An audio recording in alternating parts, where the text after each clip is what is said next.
السلام عليكم ورحمة الله. آه، ازدياد نسبة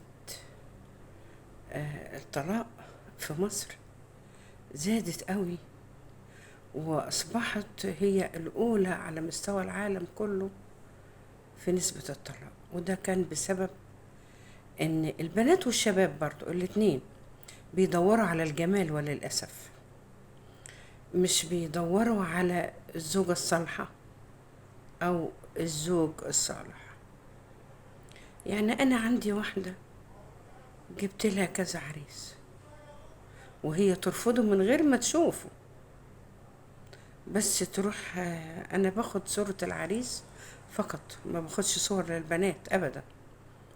فبتقول لي وريني صورته، تشوف صورته، تقول لي لا لا لا لا كتير قوي. بعدين قلت لها واخرتها كده بقى، انت كده رصيدك نفذ معايا. راحت بعتلي صورتها، قالت لي بقى هو ده يناسب، يناسبني انا وانا كده. حسيت فيها الغرور كله. وعشان كده أنا عايزة أقول الحكاية دي لكل شاب بيدور على على الجمال، أو لكل بنت بتدور على الجمال. لا الراجل بجماله ولا البنت بجمالها. في شابة عندها 17 سنة جميلة على كلامها إن هي فائقة الجمال، ماشي يا حبيبتي. اتجوزت شاب من وجهة نظرها هي برضو ان هو مش حلو في الشكل، مش جميل، مش وسيم. مقالات البنات بتاع الايام دي بيقولوا مش وسيم، ولكن قمة في الاخلاق والادب والدين. ولو طلبت لبن العصفور يجيبه لها، وكان بيحترمها جدا، وكانت وفضلت توصف فيه وفي أخلاقه وفي تربيته ودينه بطريقة مش معقولة. ولكن هي برضو من جواها هو مش عاجبها. خلفت منه بنتين. طيب انت كنت عندك 17 سنة زي ما بتقولي، وبتقولي ان انت كنت عيلة ومش فاهمة. طب انت خلفتي بنتين اهو، لسه برضو عيلة ومش فاهمة. المهم ان هي اتطلقت منه. راحت لبيت اهلها كانوا زعلانين طبعا ان هي اتطلقت، وهي اللي طلبت الطلاق، وهي فضلت وراها لحد ما طلقها بالعافية.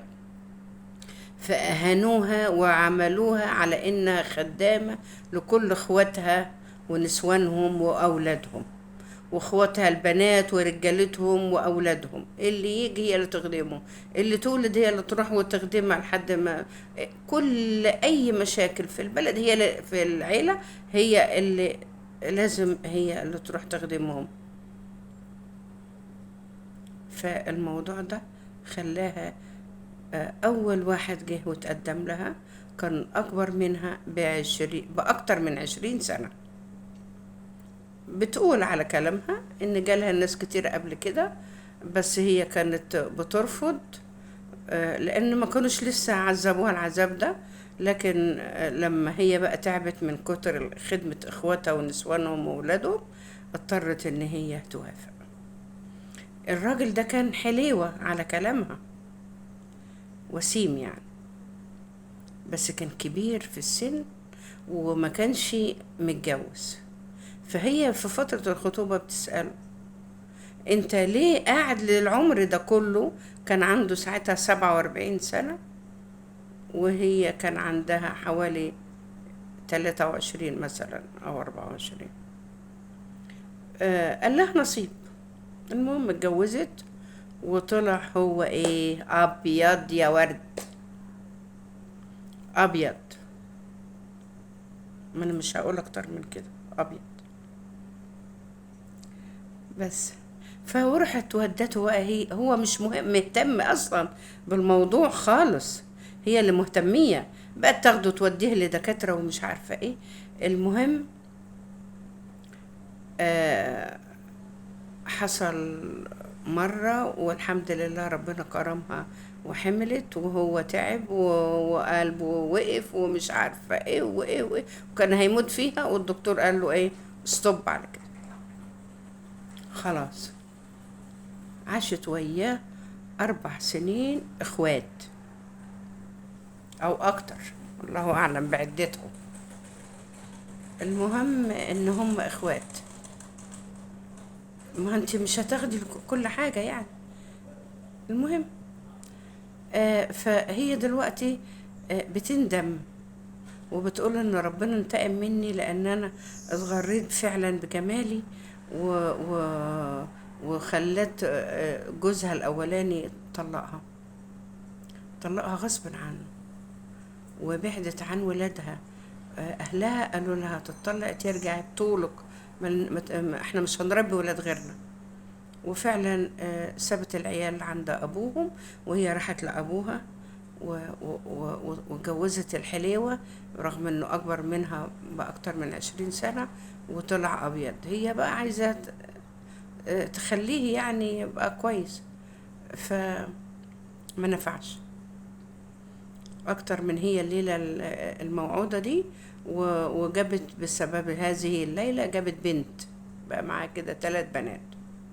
فراحت متصلة بجوزها الاولاني. طبعا جوزها الاولاني اتجوز، ما هو الراجل مش هيقعد يستنى حلوة الحلوين لما تتعطف عليه وترجع له.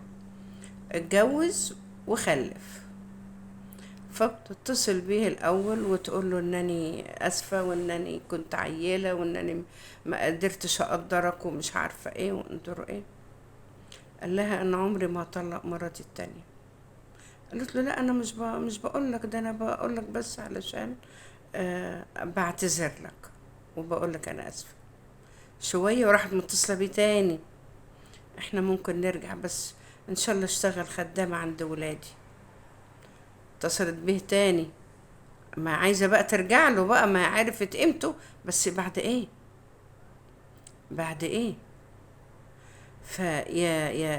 يا بنات ويا شباب، كلكم ولادي، وانا بنصحكم لوجه الله، اوعى يا بنتي تدوري على الجمال، يا بنتي دوري على الاصل، دوري على الادب والاخلاق والدين.